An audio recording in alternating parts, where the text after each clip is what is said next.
Bien, pues dentro de nuestro macrotema de las virtudes, subtema virtudes olvidadas, para hoy tenemos el arranque, el comienzo de una virtud sumamente olvidada, es más, en cierta forma despreciada, incluso por personas cultas, inteligentes y muy racionales. Estas personas llegan incluso a considerar pues que la inteligencia emocional es propia de mujeres, es propia de personas que sufren debilidad de carácter, es propia de personas que no están preparadas para enfrentar la vida como la vida es. Y pues nada más falso que esto, porque la inteligencia emocional es una virtud que podríamos equiparar a la inteligencia racional, a esa inteligencia que nos permite hacer grandes inventos, grandes descubrimientos, grandes conquistas en el espacio, avances tecnológicos impresionantes, tal como los de pasar en menos de 100 años, o mucho menos de 100 años, del burro al automóvil, del burro al avión, y cosas por el estilo. Yo quisiera equiparar la inteligencia emocional entonces a una ala, el ala izquierda, y la inteligencia racional equipararla a la derecha, de una ave, de esa ave que somos nosotros y que tiene que volar en el espacio, tiene que descubrir mundos, tiene que descubrir nuevas realidades, tiene que aprender a moverse allí donde nadie ha llegado, y para eso necesita forzosamente dos alas, el ala izquierda y el ala derecha. Al ala izquierda la vamos a denominar inteligencia emocional o inteligencia de las emociones o inteligencia afectiva. De las tres maneras es correcto llamarla.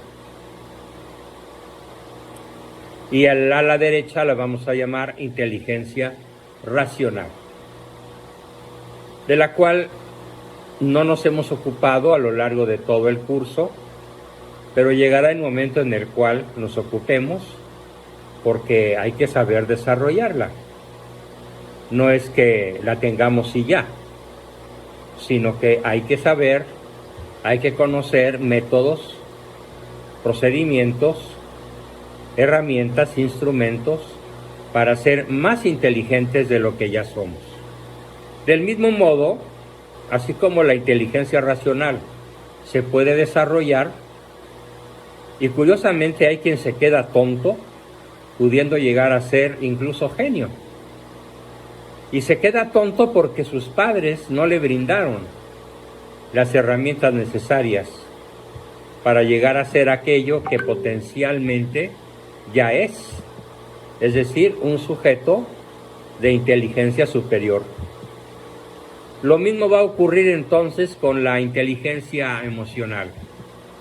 Si no la desarrollamos, nos vamos a quedar, en ese caso, no tontos, sino terriblemente torpes en lo que se refiere a nuestras relaciones interpersonales, a nuestras relaciones conyugales, nuestras relaciones de padres hacia los hijos, entre hermanos, entre amigos o entre simples prójimos. Se requiere un alto IQ de inteligencia emocional para poder tener relaciones humanas venturosas, relaciones humanas propias de un triunfador, que incluso abusando un poco del término felicidad, en cierta forma nos puedan hacer felices. Y si no felices en el estricto sentido filosófico del término, cuando menos hacernos disfrutar, facilitarnos el disfrutar de ratos maravillosos en compañía de quienes amamos o incluso en compañía de nuestros adversarios, porque la inteligencia emocional nos permite lidiar con ellos sin que corra la sangre. Bien, vamos a ver diferentes definiciones de inteligencia emocional. Vamos a ver 3 ajenas a un servidor y la cuarta va a ser mi propia definición. Vamos a ver. Primera definición que nos da el doctor Roberto K. Cooper, un famoso médico norteamericano del siglo pasado, que nos dice, es un pionero en ese campo, que nos dice que la inteligencia emocional es la capacidad de sentir, entender y aplicar eficazmente el poder y la agudeza de las emociones como fuente de energía humana, fuente de información, fuente de conexión y fuente de influencia. Repito, información, conexión e influencia. Es lo que se obtiene, según el doctor Cooper, con la inteligencia emocional. Y por supuesto que no lo voy a contradecir, para nada. Pero las definiciones que nos dan 3 médicos psiquiatras norteamericanos, digamos que completan la definición del doctor Cooper. Y son ellos Peter Salovey, Marco Antonio Brackett y John D. Meyer. Y ellos 3 se ponen de acuerdo para darnos la siguiente definición. Dicen, es un subconjunto de la inteligencia social que comprende la capacidad para controlar los sentimientos y las emociones propios, así como los de los demás, de discriminar entre ellos y utilizar esta información para guiar nuestro pensamiento y nuestras acciones. Repito los nombres de estos autores: Peter Salovey, Mark A. Brackett y John D. Meyer. Número 3. Aquí tenemos a una persona que ha comercializado muchísimo el tema a través de sus libros, a través de los libros de 7 hábitos de la gente emocionalmente inteligente, 7 hábitos de la gente altamente eficaz, 7 hábitos de bla, bla, bla. Y bueno, es un poco psicología de supermercado, no es trascendental, pero es práctica. Y el doctor Daniel Goleman nos dice que la inteligencia emocional es la capacidad para reconocer los sentimientos propios y los de los demás, motivarnos positivamente a nosotros mismos para manejar acertadamente las emociones, tanto en nosotros como en nuestras relaciones humanas. Es el doctor Daniel Goleman. Y finalmente, con toda humildad, pero con toda asertividad, yo doy mi propia definición, que tiene rasgos que las anteriores no tienen.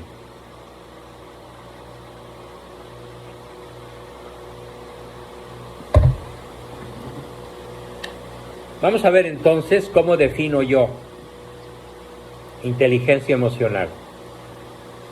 Es la virtud operativa de excelencia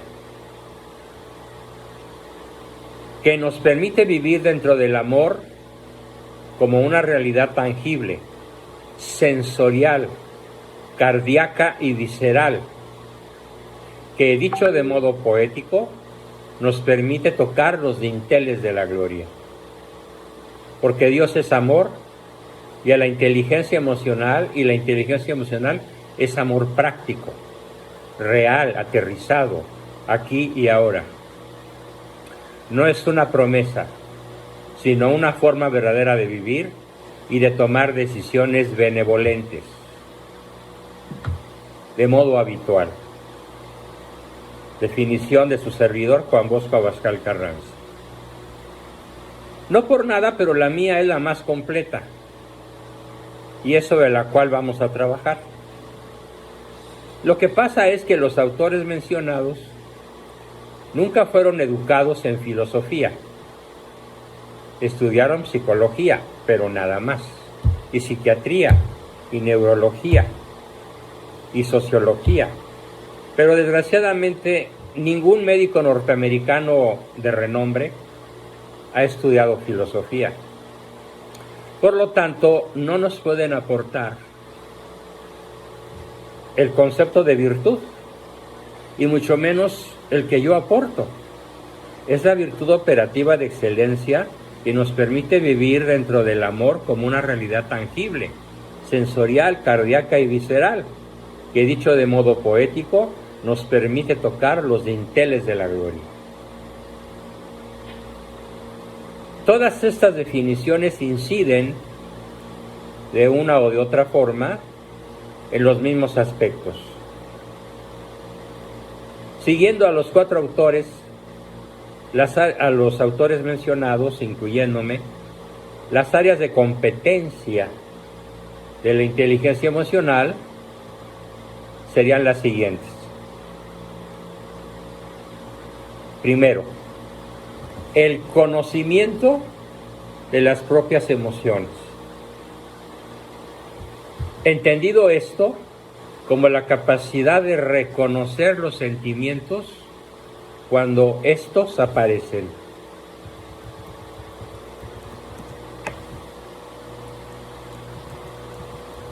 Porque hay muchas personas en las cuales aparecen sentimientos, aparecen emociones, aparecen pasiones, y son incapaces de reconocer.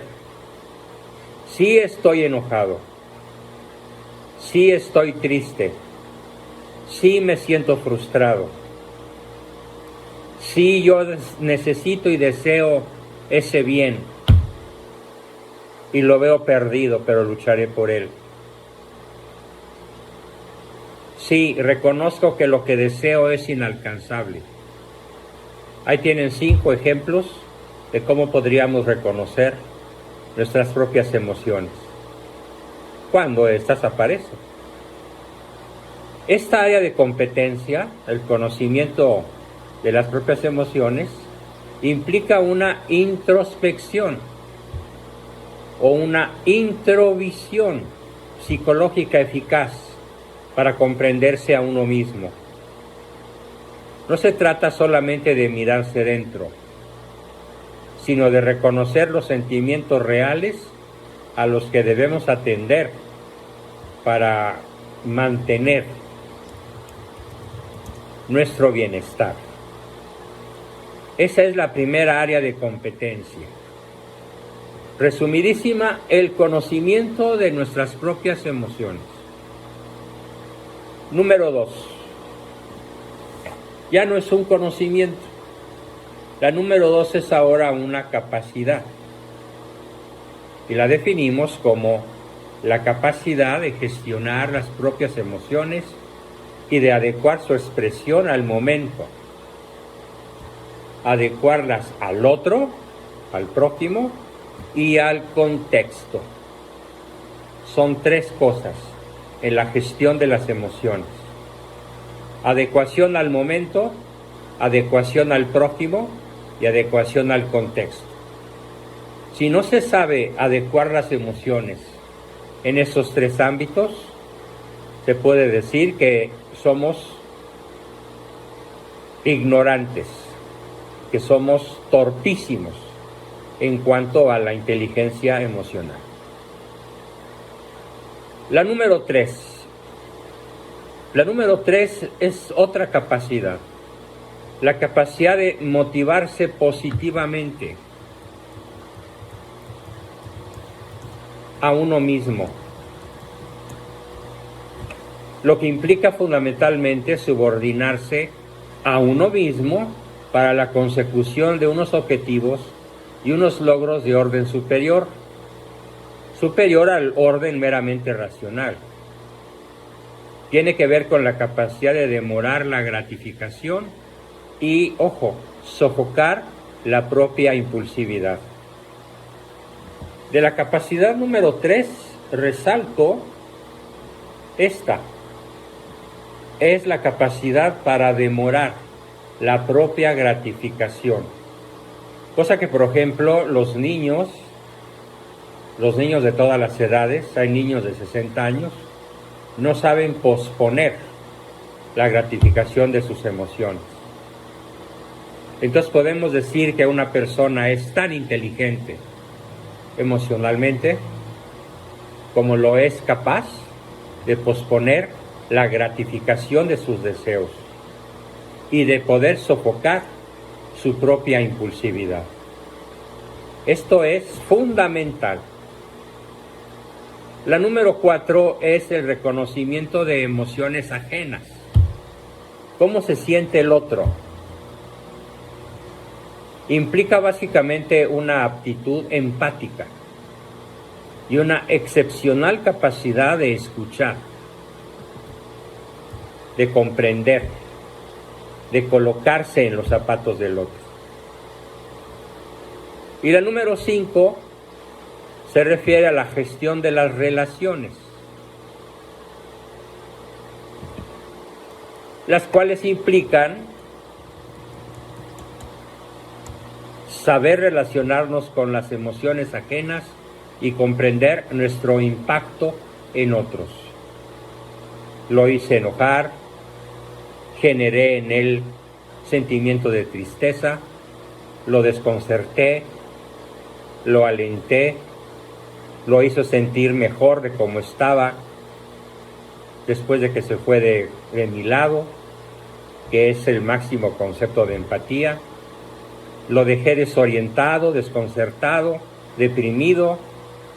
Hay que saber reconocer el impacto que tenemos en el otro con nuestra manera de gestionar y comprender las emociones del otro. Esas son las 5 áreas de competencia para poder decir que somos emocionalmente inteligentes. Ahora vamos a ver las funciones del pensamiento y las funciones del sentimiento. Fíjense, el pensamiento y la emoción tienen 2 utilidades distintas. Ambos son vitales para nuestra supervivencia y para nuestro desarrollo. Mas, sin embargo, su papel en nuestras vidas está claramente diferenciado. Las funciones del pensamiento tienen que ver con lo intelectual, con lo racional, con lo intelectivo, con lo filosófico. Mientras que nuestra mente recoge todos los mensajes de la cultura, que es lo que debería o no debería ser. Allí entra el pensamiento intelectual, el pensamiento racional, que comprende, como lo vamos a ver en su momento, pronto, comprende el pensamiento que llamamos inteligencia ética, que nos permite distinguir entre el bien y el mal y escoger invariablemente lo mejor y evitar lo malo, lo dañino, lo contra natura, lo que va contra la ley de Dios o contra la ley natural. En el caso del pensamiento racional, el juicio está muy presente en el pensamiento. Y cada vez que observamos la sociedad, desde lo que observamos como norma, reforzamos la idea de algo que debe ser.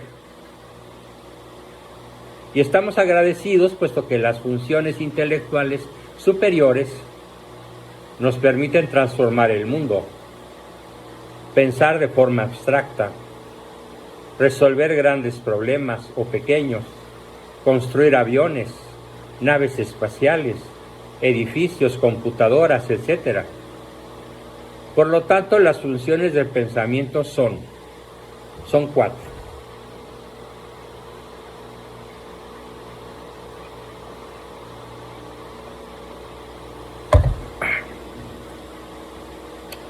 Primero, clasificar la información en categorías. Esto lo vamos a ver en detalle más adelante. Segundo, relacionar y conectar la información. Tercero, adquirir y mantener los conocimientos. Y yo diría, me faltó una palabra, adquirir y mantener y acrecentar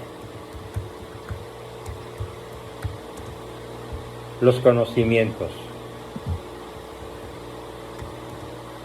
4. Inventar mecanismos, máquinas, aparatos extraordinarios, descubrir cosas, lugares, organismos o hechos sorprendentes y maravillosos. Todo eso es la inteligencia racional o intelecto, para decirlo en una sola palabra. Sin embargo, hoy toca enfocarnos a la otra ala, no al ala derecha, que es la del pensamiento racional, sino al ala izquierda, que es la del pensamiento o la inteligencia que hemos llamado en esta sesión, y así la vamos a seguir llamando, inteligencia afectiva o inteligencia emocional. Veamos que entonces, por otro lado,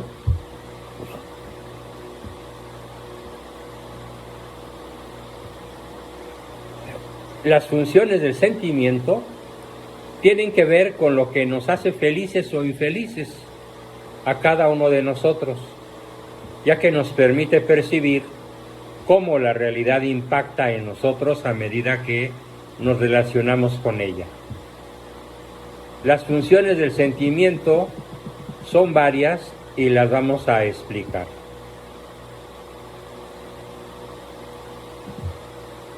Permítanme un segundo.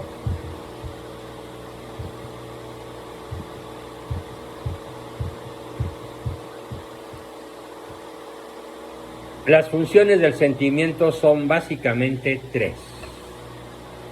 Diferenciar lo agradable respecto de aquello que nos resulta desagradable. Con claridad, con determinación, con firmeza. No me gusta, sí me gusta, sí me atrae, sí me agrada, no me agrada, me desagrada, me repugna. Es la primera función de la inteligencia emocional. Qué importante es en la salud mental poder expresar con veracidad, con coherencia, lo que nos gusta y lo que no nos gusta. Sobre todo tratándose de relaciones interpersonales fundamentales. Qué importante es, por ejemplo, que la esposa le pueda decir al marido: no me gusta que llegues con tus amigotes a mi casa sin avisarme y a emborracharse. No lo voy a permitir. Qué importante es eso. Eso no tiene que ver nada con la inteligencia racional. Eso tiene que ver todo con la inteligencia emocional. ¿Cuántas mujeres hay capaces de decir eso? Desgraciadamente, me sobran dedos de la mano derecha. Así que invito a todo el quórum femenino que me acompaña a que, si es una falla en su vida personal, intenten resolverla y aprender a decirle al marido, a los padres, a los hijos, aquello que te disgusta. Aquí no estamos hablando del deber ser ético. No estamos hablando del deber ser moral, religioso, del que ya hablaremos y que es sumamente importante.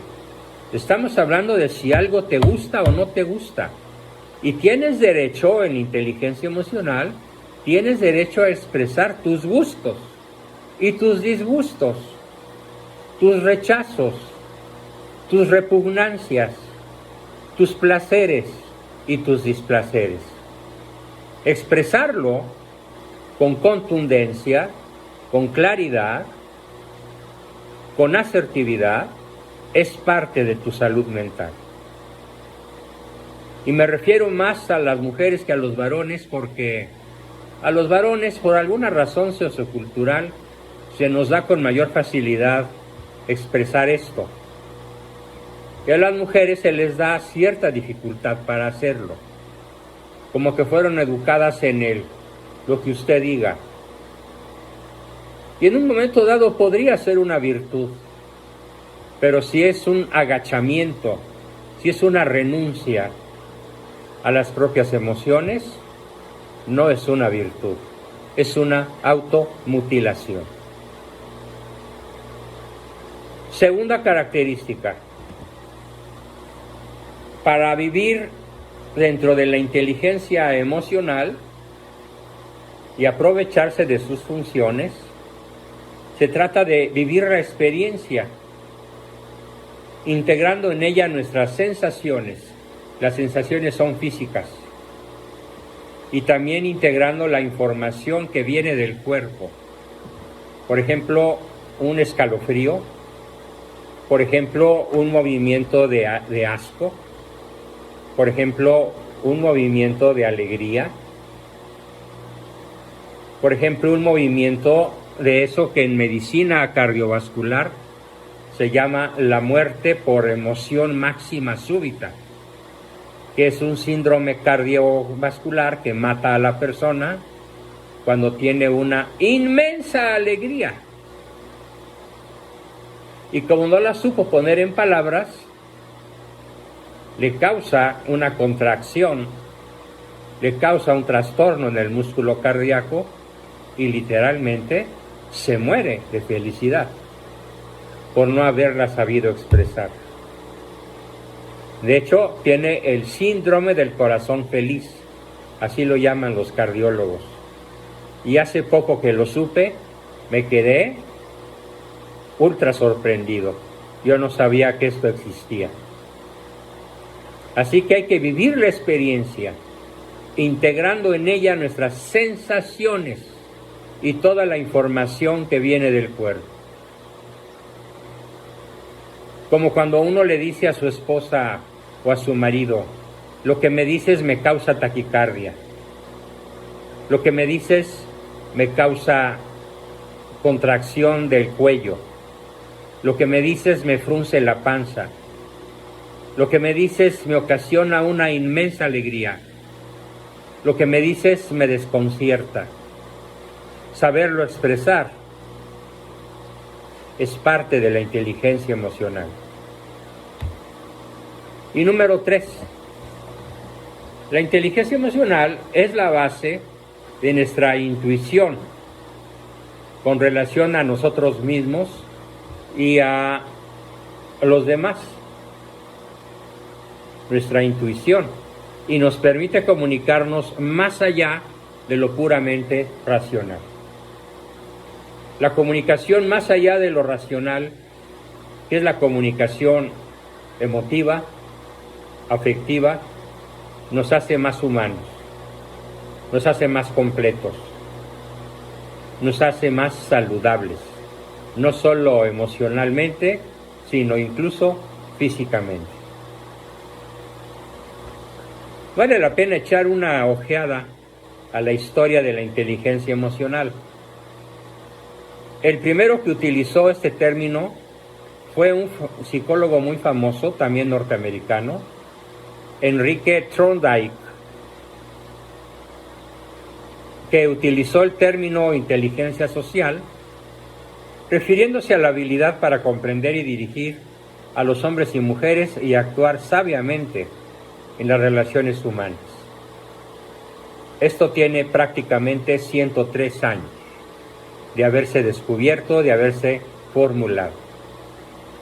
En 1983, hace 40 años, Howard Gardner, también norteamericano, presenta su teoría de las inteligencias múltiples y nos habla de que hay 6 tipos de inteligencia y en efecto las vamos a revisar todas en su momento. Inteligencia lingüística, inteligencia lógica, inteligencia musical, inteligencia visual espacial, inteligencia sinestésica e inteligencia interpersonal o emocional. Y en 1976, el doctor Wayne Dyer publica el libro Tus zonas erróneas, donde a modo de autoayuda da pistas útiles para lograr el mejor conocimiento de uno mismo. No es un libro profundo, porque no toca aspectos filosóficos ni antropológicos, pero es un libro práctico que nos puede servir para descubrir en qué nos estamos equivocando desde un punto de vista meramente psicológico.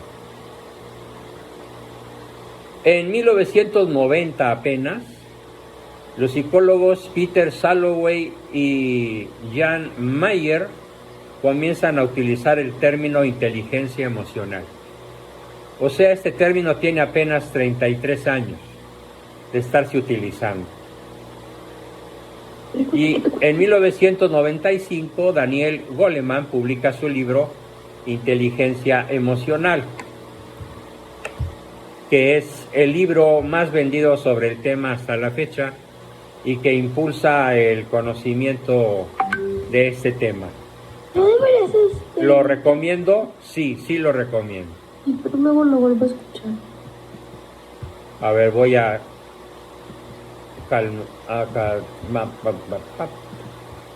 ya. En 1997, estamos haciendo una revisión histórica del concepto. En 1997, Robert Cooper y Ayman Sawaf publican el libro Inteligencia Emocional aplicada al liderazgo. Y nos brindan un concepto que yo he utilizado en todas las empresas de las que he sido asesor con gran éxito. El líder no es aquel que hace que el otro haga. El líder es aquel que hace que el otro quiera. Repito, el líder en el hogar, por ejemplo, no es la mamá que hace que sus hijos la obedezcan. No tiene inteligencia emocional. El líder con inteligencia emocional logra hacer que sus hijos quieran hacer lo que la madre quiere. Claro, cuando no se trata de una cosa absurda, estúpida, inadecuada o salida de lo normal. Cuando lo que la madre quiere está regido por los cánones de la salud mental, de la ética y de la normalidad, ella no busca entonces hacer que sus hijos la obedezcan. Busca hacer que sus hijos quieran seguirla, emularla, imitarla y hacer aquello que ella propone porque ellos comprenden que les conviene. Ese concepto comienza a desarrollarse en 1997, apenas hace 26 años. En 1998, Daniel Goleman publica el libro La inteligencia emocional en la empresa. Y el término inteligencia emocional llega a popularizarse gracias al impacto e influencia de los autores que han tenido un mayor afán divulgativo. Sin embargo, aún nos queda dar un gran paso en la educación de los aspectos emocionales.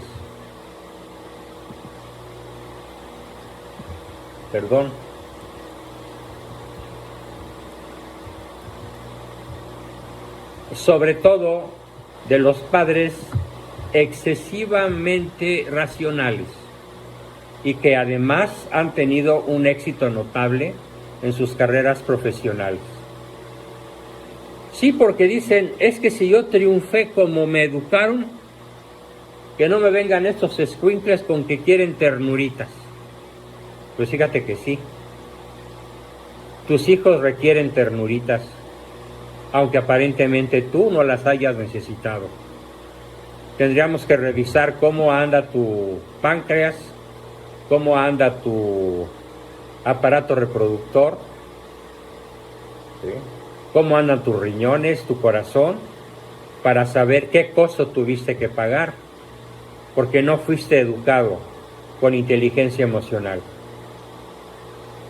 Y los hallazgos son sorprendentes y siempre negativos. Estamos pues en un momento en el que ya nadie discute la importancia de la inteligencia social y emocional para lograr el desarrollo de un individuo triunfador. Pero, ¿en qué consiste? ¿En qué aspectos concretos se materializa la idea de la educación más allá de la teoría? Bueno, pues en el 2006, una persona que ustedes conocen, de nombre Juan Bosco Abascal, publicó 2 libros fundamentales sobre estos temas. Cuánto lamento que se hayan vendido tan poquitos ejemplares. El primer libro, sobre todo lo que estamos explicando, se llama Solo la persona que se siente amada puede ser educada. Fíjese, no el que es amado, no. Al que es amado podemos no educarlo, porque solo lo amamos. ¿Qué falta? Hacerle sentir que lo amamos. De ahí el título de un libro trascendental, del que soy autor. Solo la persona que se siente amada puede ser educada. Digamos que esta es la cumbre más alta a la que se ha llegado en el desarrollo del tema de lo que es realmente inteligencia emocional. Y el otro, solo la persona virtuosa es feliz, exponiendo avances y descubrimientos que no se habían hecho hasta la fecha, y que en la literatura especializada ha sido reconocido como tal.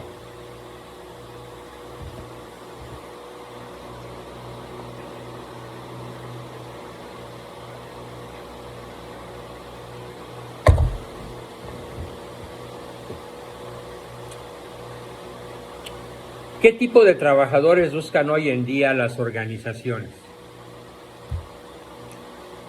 A pesar de que ya comprendemos la importancia de estos temas, siguen siendo una asignatura pendiente en la práctica para la mayor parte de los agentes educativos. Sin embargo, cuando llegamos a la vida adulta y nos incorporamos al mundo laboral, encontramos que las organizaciones realmente valoran la competencia emocional de los individuos, más que la competencia técnica, más que la competencia racional. Hoy en día las empresas valoran la competencia emocional. Y vemos que es una característica muy valorada y que a menudo marca la diferencia entre el éxito o el fracaso en la socialización y el desarrollo de un individuo dentro de una organización cualquiera. Sin embargo, esto es mucho más claro cuando nos enfocamos a la educación dentro de la familia, sobre todo a partir de padres muy racionales, muy autócratas y emocionalmente, ojo, subdesarrollados.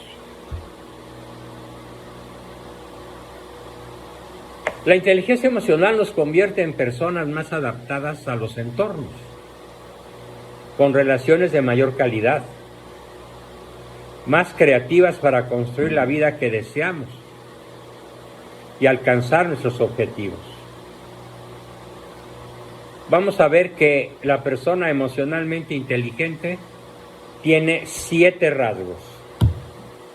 Vayan pensando, por favor, cuál les falta o cuál tienen, dándose una calificación del 0 al 10. Y luego, pues en la sesión de preguntas podemos comentar. Las personas que tienen alta inteligencia emocional destacan por su, primero, capacidad de escuchar. Tenemos 2 oídos y solo una boca. Segundo, destacan por su empatía, virtud que nos permite hacer del otro una mejor persona con nuestros estímulos de CTR. Tercero, gran capacidad de comunicación. Implica un alto dominio del lenguaje para poder transmitir lo que sentimos.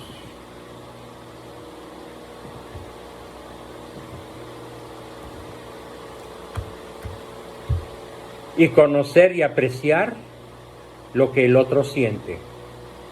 4. Adaptabilidad. Virtud que nos permite superar obstáculos y situaciones nuevas y desconocidas de modo eficaz, eficiente, oportuno, rápido y alegre. 5. Flexibilidad ante diversas situaciones. 6. Creatividad ante los obstáculos que se van saliendo por ahí y que incluso nos agarran en curva. Y 7. Apertura real ante la cercana posibilidad de hacer de la caridad la virtud más amada y más practicada por la persona que desarrolla su inteligencia afectiva o emocional. Ahora, para terminar, voy a dar algunos ejemplos de idiotez emocional. Perdón, se oyó muy feo, pero pues no hay otra manera de decirla. O si quieren lo podemos decir de manera elegante.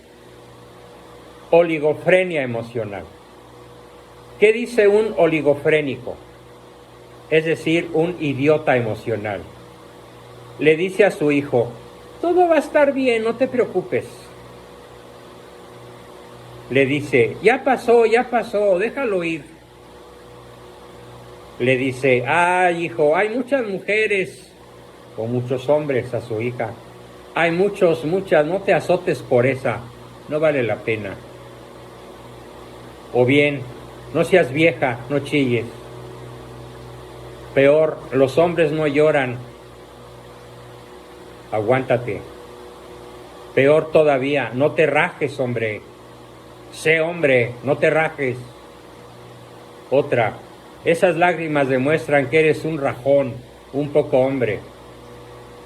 Otra, hombre, guarda esas lágrimas para cuando me muera, pues.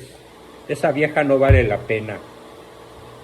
Otra, los machos decimos que cuando un amor se va, el que sigue ya está a la vuelta de la esquina. Otra, si tu mal tiene remedio, ¿de qué te apuras? Y si no, también. No les tires margaritas a los cerdos.